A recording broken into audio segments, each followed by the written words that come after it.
Greetings to you all.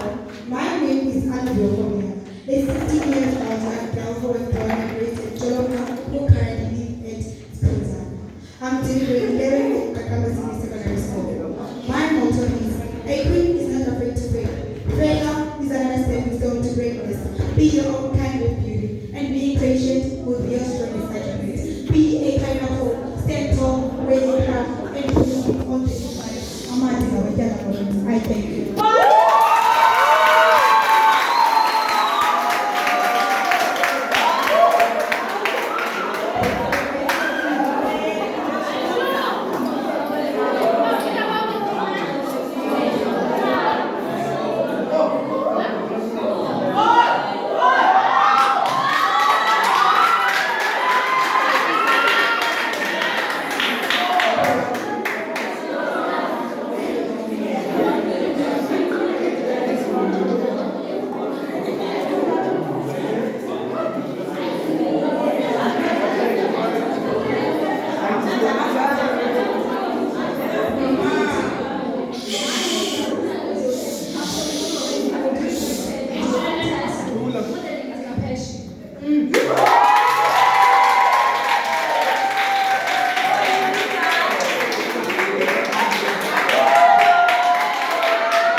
capable enough and you are smart enough, believe it. Don't let insecurities run your life. Thank you.